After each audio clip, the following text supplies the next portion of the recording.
Okay, fellas, really well done on getting this far, and now it's our time to take on Fenerbahçe from Turkey, and we all know at Christmas time that turkeys are just chickens, okay? So what are we going to turn Fenerbahçe into? Chickens are going to be shit. Come on, boys. Burk, burk, burk, burk, burk, burk, burk, burk. Let's beat these buggers.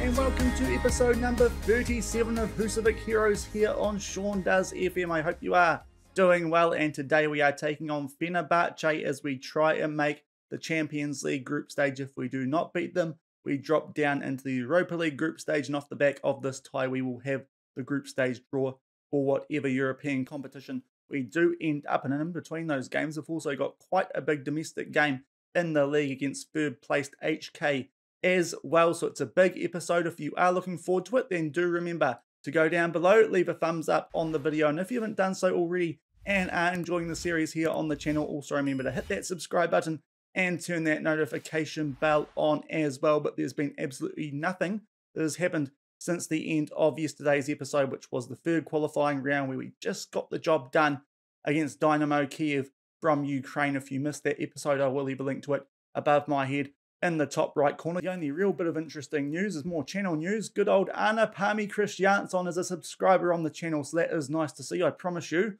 I am going to get you involved in the team again soon. It will probably be in tomorrow's episode just because I haven't quite had the time to sort it out in time for these games in today's, but you are definitely in my plans on the bench, Anna, because you are homegrown at club, and that's quite important for European competitions. So thank you very much for subscribing. First player we've had in a save that has subscribed to the channel, so that's quite cool. But we'll make our way over to where we actually want to be for today's episode, and that is looking at who else is in the Champions Path playoffs for this year's Champions League. We take on Fenerbahçe. Red Star take on young boy Scandizia. I know there's a fan of that team in the comments as well. They take on Standard Liège of Belgium, and Olympiacos take on Maccabi Tel Aviv. I actually would have really liked to be taking on Maccabi Tel Aviv in that round, but we do have Fenerbahçe, a very good Turkish club, albeit this is the first time that they have won the league in 10 years in this game. First time since 2014, playing a 4-2-3-1. They've got the likes of Maxi Meyer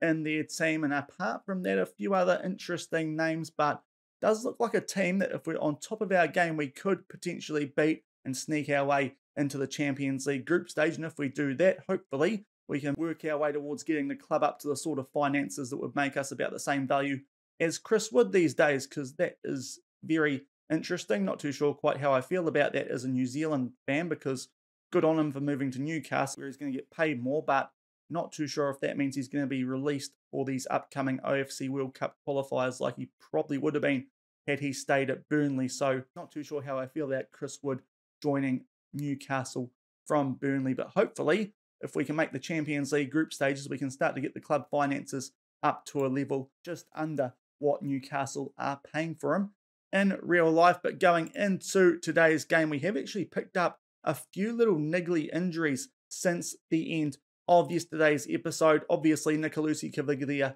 was yesterday. That was a big one, but the most notable other one that has happened since then is Abdoulaye Bamba has pulled ankle ligaments. He's out for 9 days to 2 weeks. So what that means is he is out for this first leg. And the other interesting bit of news going into the first leg of this tie is that we have not been able to re-register players. That usually happens before each round of qualifying for the Champions League. For some reason, that's happening the day after the first leg for this one. So it means we have not been able to replace both Bamba and Nicolussi Caviglia going into the first leg. Hopefully that will be the case going into the second leg, because now we only have one right back option in the squad. So that's probably where we're going to change things. Nicolussi Caviglia, for the meantime, might actually stay in the squad. But Carlo gets to start at right back, being our only registered right back at the club at the moment for the Champions League. That means that Christianson does make his way onto the bench. So you are there, Anna, but otherwise it's a very similar team to the one that took on Dynamo Kiev in the second game of yesterday's episode. Hopefully we can produce a similar performance to the one that we did in that game. A few players on yellow cards, which we need to keep an eye out on Isidore and Bjarkason. If they pick up yellow cards, that could be a little bit of a worry going into the second leg. First leg again is at our home away from home in Reykjavik, and hopefully, as I said, we can get a decent result and try and sneak our way into that Champions League group stage, albeit the Europa League might actually end up being a more suitable competition for us at this stage of this Build a Nation save. But we will come back shortly and see what we can do in the first leg from the Laugardas Vola of the Champions League playoff against Fenerbahçe of Turkey. And we do have TV coverage for these games. We will run through the teams mainly in case you are interested in Fenerbahçe, but there is how we look. Gavioli in there and Carlo with those injuries. Fenerbahçe actually playing a 4-4-1-1. Some of the names that we went through before not in that team, but no doubt they are going to go into this game quite strong favourites in the yellow and blue stripes of the blue shorts. We are in our green Northern Lights uniform, and we'll see what we can do in this home league. And we have an early highlight just coming up to the 3-minute mark in this game. Fenerbahçe on the attack. I do see they have Lukaku's brother there at left back. I presume it's his brother. It's brother or cousin, Jordan Lukaku, but the right winger here makes his way down the right-hand side. They put a ball there into the mixer. Mbuyamba misses the header, and it's a terrible start for us. Mbuyamba Samata gets the first goal of this game, and Fenerbahçe go 1-0 up early, and that's a little bit sloppy at the back from us, it has to be said. They got on top of us nice and early. Good run down the right here from Osei Samuel. Ozan then puts the ball in. Mbuyamba probably should have been getting to that, either him or Corbo, but they both missed the header. Samata's there to put it bottom left corner, and we go 1-0 down early. 8 minutes gone, and we have a free kick here for Fenerbahçe, so they certainly have the early running in this game as their captain Kim Min-jae takes it, receives the ball back. Ozon, you can see there, has actually picked up an orange injury, but they start to make their way forward yet again. We might be getting a little bit outclassed at this stage. There's a great chance again for Samata, but he puts it wide. But Fenerbahçe certainly dominating things early, 1-0 up as we approach the quarter of an hour mark. 19 minutes gone. We were on the attack briefly there, but the Fenerbahçe goalkeeper does clear things, but we are now in possession through Mbuyamba. Hopefully he can improve. Did look like it might have been his mistake which cost us the first goal. Good flick on there though for Pedro, but hits that straight at Alte in goal for Fenerbahçe. That was our good chance, our first really big one of this tie, but we do remain 1-0 down. Mbuyamba with the header, but puts it well wide of goal, and it does remain 1-0 Fenerbahçe just after the 20-minute mark. And that is half-time in this game, 1-0 down. Based on the highlights that we saw, not too hard to disagree with that, but you actually look at the stats, not too sure how we only got one decent highlight out of that half, because stats-wise, we've looked a lot more threatening based on what you can see there. And the XG, our defence has struggled, though. We are going to make one change at half-time. At left back, it will be Raul Prada coming on for Leandro Diaz on a 6.4 rating. We could take Corbo off, but he is a very good centre-back. Hopefully, he can improve throughout the second half as well. But just the one change at half-time. Actually not too disappointed with how we're playing based on those stats. But 1-0 down in the home league. Hopefully, we can get a little bit more out of this heading away to Turkey for that second leg. And a very early highlight here to start the second half is a throw in which Prada does receive back. Nice ball in there for Pedro. Comes crashing off the upright. Good chance, but we do remain 1-0 down. Okay, 59 minutes gone, and it's time for us to make our second substitution in the midfield. Swiderski down to a yellow heart, also struggling just a little bit on a 6.4 rating. So Christian Sekularek can come on for him. Still a half hour left in the first leg, still 1-0 down. And about 10 minutes off the back of that second substitution, time for us to make our last one. Bjarkason on a 6.5 rating. Ledson has had some good impact off the bench for us so far this season, so we'll make that change. We possibly could have taken Isidore off on a red heart, but he's actually playing quite well with a 7 rating. We're still doing quite well here stats-wise, but do still find ourselves 1-0 down. And not too long off the back of that most recent substitution, it is a free kick here for Fenerbahçe. Zajc will try and curve that into the top right corner. That is a really good free kick, and that could be a big deciding factor in this game. I don't mind conceding open play goals, but free kicks and the like they hurt, and that is a really well taken one. And it's Fenerbahçe 2, Völsungur 0 with just about quarter of an hour left to play. And up to the 78-minute mark now, it's almost the exact replay from the same spot. This time doesn't quite get enough dip on it, but we're giving them some dangerous chances from just outside the box, but do find ourselves still 2-0 down. You can see briefly there by the stats, we're actually still doing quite well in this game, so it's a bit of a funny feeling being 2-0 down, but not playing that badly as we have 5 minutes left off the start of this most recent highlight. Isidore absolutely knackered, as you could tell by the way that he retreated to the ball there, but he starts to make his way forward, and hopefully we can at least get something out of this game. Well, Pedro tries to thump that into the top left corner. It's a terrible clearance though from LK in goal, and well, Pedro gets on the end of that. It is a absolutely nuts goal to score. Not too sure exactly what happened there or how it happened. It was a slide tackle on Ledson. Well, Pedro crashes it off the upright, and in the end, the Fenerbahçe goalkeeper just whacks it straight into the head of an awaiting, well, Pedro. Very good anticipation by him, and we do get a goal out of this game. It is well deserved too by the stats, and it is 2-1 as we enter injury time of the first leg. Can we grab another late goal to get this all square in a very similar fashion to what we did in yesterday's episode? Ledson at the far post. It was almost exactly like yesterday's episode, but his header does go over the bar, and we are still 2-1 down as we enter the last minute here of added time in this game. Altay in goal for Fenerbahçe takes his time over that goal kick. It falls to Ledson, tries to play that for well Pedro, but a good tackle there from Serdar at the back for Fenerbahçe, and they are back in possession, and it looks like we might be going into the second leg a goal down, which isn't terrible, not too discouraged considering the stats. I know I've said it a lot recently, and we do get the ball back there actually through Isidore, so maybe we can get one more chance in this game. It's a foul there on Ian Carlo as we do get right up to full time in this game. They will show the free kick over referee's time. Can we create one more chance? Trying to pick out Ledson there. They do clear it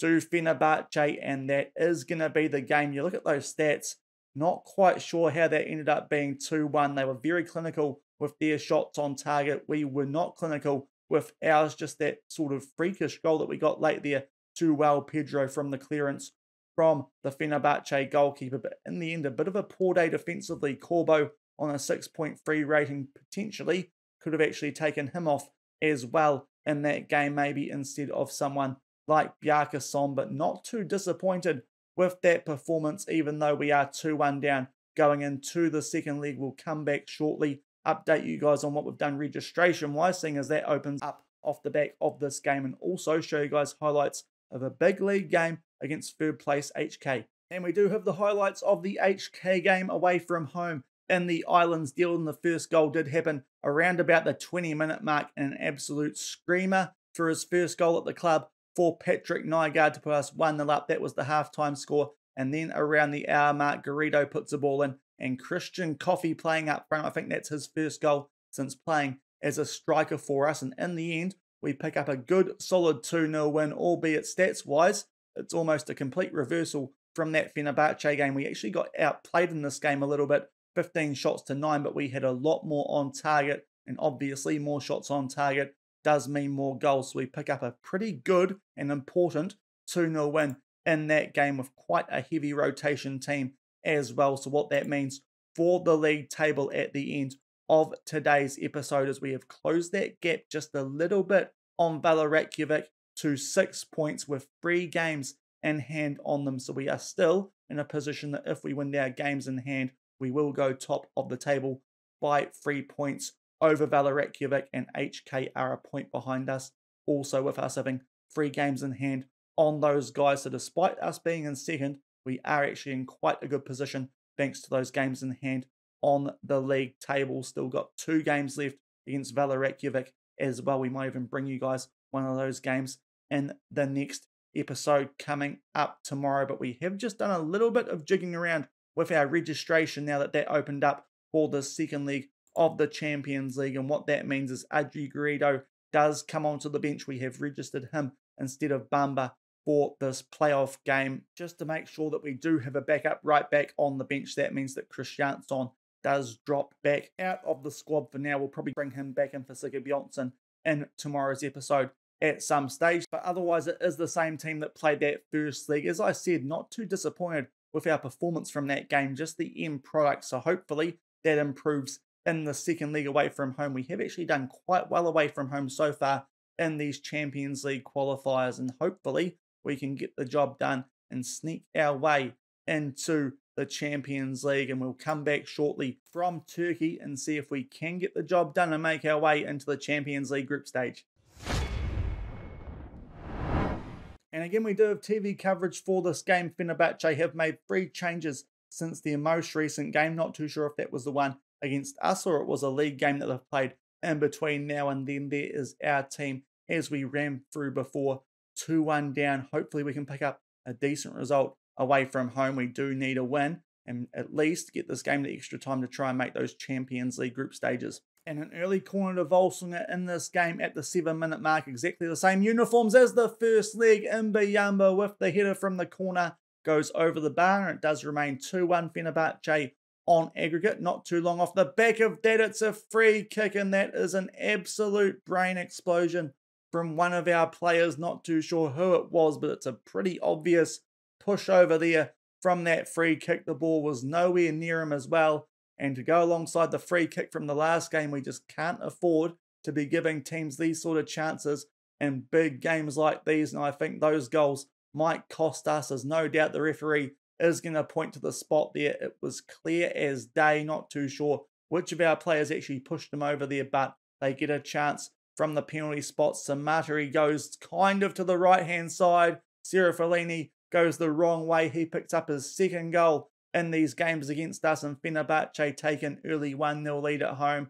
And now we really face a struggle to try and turn this around. 2 goals down away from home. We will demand more from the boys, or at least encourage them, and see if we can turn this around. 3-1 Fenerbahçe. 37 minutes gone. It is a throw in here to Fenerbahçe inside the final third. Lukaku and Maya with a bit of a 1-2. Back out to Maya. Crespo just outside the box. We need to hold on here and restrict them 2 free goals over these 2 legs if we do want to try and make our way back in this game. We do head the ball clear, albeit only out to Lemos. Lukaku puts a ball in there, trying to pick out Samata. We do clear it away, but yet again Fenerbahçe do get possession back. Kenwell, Pedro get the ball back, not quite. Thought we might be able to do something there on the counter-attack. We are pressing them quite well, although Maxi Maya here with a great chance, but a really poor finish straight at Serafellini, and it does remain 3-1 on aggregate, just shy of half-time. And just before half-time, we do have a free kick. Raul Pedro with a header. It goes high and wide, and it will remain 3-1 on aggregate just before half-time, albeit yet again another late highlight here in the first half of the second leg, this time in favour of Fenerbahçe as they look to play out from the back. But at this stage, they can just start time wasting a little bit because they're in quite a strong position, and we need to get our shooting boots on sooner rather than later. Lukaku down the left-hand side puts one into the mixer. It's a header from Samata. This time he puts it wide, so a couple of chances at both ends through headers, but it does remain 1-0 on the day, 3-1 on aggregate to Fenerbahçe. Yet again, stats-wise, not doing too badly, albeit this time it is Fenerbahçe with the higher XG, so we do need to give these boys a little bit of a kick up the pants at halftime. And there's a few players out there who are really struggling, so I think we're going to make a triple change here at halftime. Isidore is really struggling, so Ledson can come on for him. We'll just see who's better suited playing right wing between him and Bjarkason, and Bjarkason actually has quite a good right foot, so we'll switch those 2 around so that Bjarkason is on the right wing. Just looking at who else is struggling a little bit out there at the moment. Ian Carlo on a 6.4 rating. We'll try Garrido, who had a pretty good game in that HK one just leading into this one, so he can come on for Carlo. And we will also take off Noam Bonnet on a 6.4 rating. Loritz Lillamosa, who's been pretty good in the second 11 so far this season, he can also come on. So all 3 subs used here at half-time. Hopefully no injuries, and we get a little bit of improvement out of those subs, as we need 2 goals at least to take this game into extra time. 3-1 down. as we kick off the last 45 minutes of Champions League qualifying. And an early highlight here in the 47-minute mark of the second half, it was a throw-in to Fenerbahçe. We deal with it nicely. Ledson plays the ball forward for well. Pedro, and the goalkeeper just gets there in time. It was not a bad idea, that one from Ledson, but in the end, the striker can't quite get there. And we are back on the attack. Bjarkason, Ledson squares that. Gavioli with a shot. Really nice block there from one of the Fenerbahçe defenders. And it does look like this is going to remain at 1-0 on the day. 3-1 on aggregate. And indeed, that highlight ends. Good chance for us there. But again, can't put the ball in the back of the net. 62 minutes gone. It's another throw-in here for Fenerbahçe, albeit a lot deeper this time inside their own half. But they do hold possession well. And we are going to have to do something a little bit special here inside the last half hour if we do want to get out of these Champions League qualifiers and make our way into the group stage. Because at the moment, it does look like the Europa League might be our lot, albeit I wouldn't be too disappointed with that. It might actually be a more suitable competition for us at this stage of the save, but we do have possession. Nice ball over there for Ledson. He squares that for well. Pedro, another really good block there though from a Fenerbahçe defender. They've been doing that quite a bit in the second half so far. We've been getting shots off, but not threatening the goalkeeper. The corner is cleared pretty safely there from Fenerbahçe, and it will remain 3-1 with just under a half hour to go. Throw to Völsungur at the 74-minute mark. We have upped the tempo since that last highlight, just trying to get something going late in this game to try and get 2 more goals to take this to extra time. But it's a loose pass from us there as we were on the attack, and Fenerbahçe are back in position. I will say our XG now is back above there, so that's in both legs now. We've been a little bit wasteful with our shots. It's a great chance though for Maxi Meyer, and it does come off the post. I say we've been a bit wasteful XG-wise, but highlights-wise, it's hard to argue that Fenerbahçe do not deserve the lead that they do have over both legs of this game. We will now just go extremely direct as well and just try and see what we can do here for these last few minutes of this game to try and somehow find a way to get 2 more goals and get this to extra time. But it is looking a little bit unlikely. Looks like the Europa League might be our lot with only 6 minutes left. We just haven't really pulled our shooting boots so far across these 2 leagues. Had a couple of decent chances in the first league especially, but haven't been able to take them apart from the goal that their goalkeeper did kind of give to us. And we'll see what we can do distributing quickly, hitting early crosses and the likes of that, trying to find a way to get some late goals in this game. But we are inside the last 5 minutes. Doesn't look like much is happening as we get now into injury time. 92 minutes gone. It is another throw in our favour, but it's going to take a heck of an effort here from us to get 2 goals back in this game. And João Pedro, his header does go high and wide, and there's only 10 seconds left in this game. We've given it a really good shake in Champions League qualifying, making it all the way to the final playoff before the group stages, but in the end, just not quite clinical enough over both leagues. You can see from the stats there yet again, we played pretty well in that game, but just not quite clinical enough over both leagues. And in the end, we suffered defeat 3-1 on aggregate to Fenerbahçe, and we will come back shortly for the Europa League group stage draw and see who we get in that competition. Okay, not quite up to that Europa League group stage draw yet. Got a few interesting items that have popped up in the inbox, and I thought would also bring you guys results from the other Champions Path playoffs as well as the League Path playoff as well. So going out alongside us is Young Boys. They were defeated 3-0 by Red Star. Unfortunately for the Scandinavia fan, they have been knocked out 4-1 by Standard Liège, and as expected somewhat, Maccabi Tel Aviv fall to defeat 5-3 against Olympiacos. So those teams are making their way down to the Europa League alongside us. And also, Sporting have beaten Lokomotiv Moscow, and Feyenoord have beaten Celtic. So that is the results of Champions League qualifying for this 2024-25 season. But if we make our way over to the inbox, Leandro Diaz did pick up a little bit of a niggle late in that game, but luckily it's only a tight hamstring. He is out for only 1 to 2 days, but we actually received a nice little pot of £4.27 million, and that is a big whack of money for a club like us here at Völsungur for just reaching the playoffs. I imagine that would have been quite a bit higher though if we actually made our way through to the group stages, but still a nice little payout for the club that will help the finances out quite nicely. Now going up to £6.5 million, so not quite in the same ballpark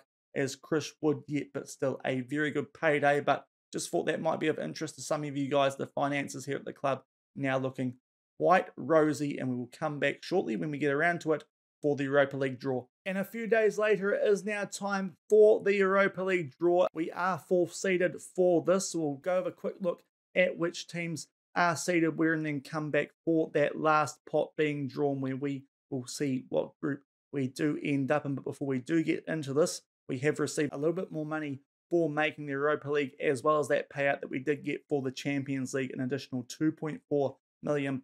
So a very nice little payday for our European exploits so far this season already here at Völsungur. But it's time to get into this Europa League draw with a quick look at the seeds in that top pot. Some very good teams there: Chelsea, Roma, Lokomotiv Moscow, despite being knocked out in the league path of the Champions League qualifiers, are in that top pot alongside both Galatasaray and Besiktas from Turkey. We make our way down to pot 2. You can see the likes of Leicester and Monaco in that. They will be teams that ideally we would avoid in that second pot of this Europa League group stage draw. We make our way down to the third seeds, Celtic, and amongst those, that's the obvious name that pops out there, as well as Qarabağ, who of course we did beat a couple of episodes ago. So if we got those guys, wouldn't be quite so worried about that, even though those games were pretty thrilling. Had to take that game to extra time after picking up some cards, and then we make our way down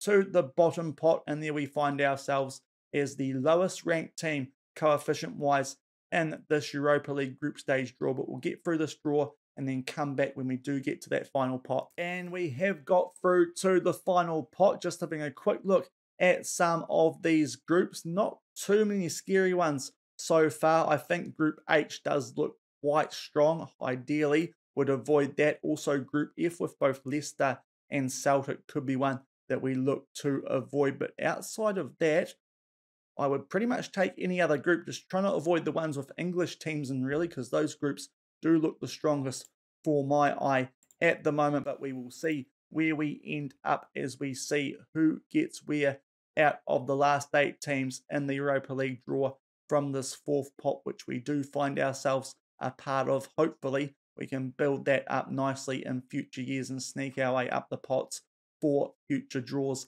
like this one. But we will get into the action. First up in Group A is Montpellier, so they will be going into Group A alongside Roma, Sociedad and Midtjylland. Group B is Astana from Kazakhstan. They join Wolfsburg, Sparta Prague and Qarabağ. That would have been an interesting draw off the back of those games that we did have a couple of episodes ago. And Shendija are in Group C alongside Besiktas, Basel and Lask. Over to Group D, and Krasnodar get Galatasaray, AZ and Maccabi Tel Aviv, Lugano. And Group E, Group F, we do avoid Freiburg. So it's between Group G and Group H, and we want Group G, and we have got it. So that is ideal. We find ourselves in Group G for the Europa League this season, and that looks a fairly even group. I know that we're probably going to be the outsiders, and rightfully so, but they look like teams from leagues that are quite beatable for us, so we might be in with a little bit of a chance of getting out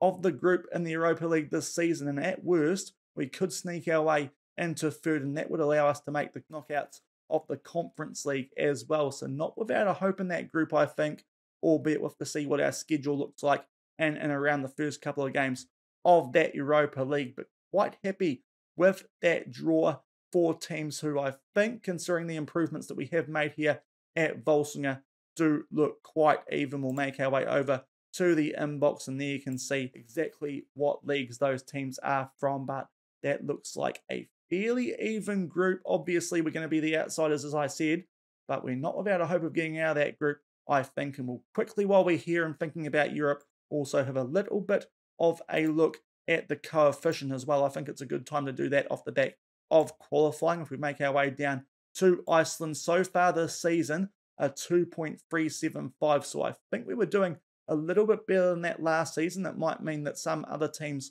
who were down in Conference League qualifying haven't quite done as well as the likes of us and Breidablik did in that qualifying last season. But it's still going to be a good little game for us, considering we will get rid of a 0.625 going in to next season, and we are still on for a good rise at the start of 2025-26. And we'll also go over and have a look at Conference League qualifying and just figure out exactly where the Icelandic teams did fall, because I imagine with that coefficient there is no Icelandic team in the group stage this year, and indeed there isn't, so we are the only European representative. Yet again, we make our way back to the league path, of course, because we were the champions of Iceland. There was in fact no teams in the last knockout round of league path qualifying for the Conference League. We go back to the third qualifying path, looking down the right-hand side first, then the left-hand side, and there is Fjolnir from the second tier. They got spanked in the end by a Serbian outfit, so that is where Fjolnir were knocked out of Conference League qualifying. Not a terrible effort from those guys, considering they are still down in the second division of Icelandic football. They made their way through to European qualifying after winning the Molkabikaran last season, where we were not, and it will go back just one more step and we might find the other Icelandic team, and indeed we do, Valur Reykjavik, but they got absolutely spanked by PAOK from Greece. So not the greatest effort from the Icelandic teams in Conference League qualifying, especially Valur Reykjavik, considering how good of a run they are giving us for the league this season. A little bit disappointing from them that they lasted less time in European qualifying compared to Fjolnir from the division below. So not great efforts there from the other Icelandic teams, although for Fjolnir, that's not a bad effort, but Valur Reykjavik in particular, a little disappointing. But we are the only Icelandic representatives in European football this season, and as I said, what looks a fairly even Europa League group for us. We might have a little bit of a chance of getting out of this group, and as I said, even if we did finish third, we would still make our way into Conference League knockouts. So a pretty good position for us to be in there in Group G of the Europa League. But that will do it for today's episode. A big one. Unfortunately, we couldn't get the job done against Fenerbahçe, but as you can see, and as I've said, not in too bad a spot, I think, making the group stages of the Europa League. If you did enjoy today's episode, then do remember to go down below, leave a thumbs up on the video, and if you haven't done so already and are enjoying the series, make sure to also hit that subscribe button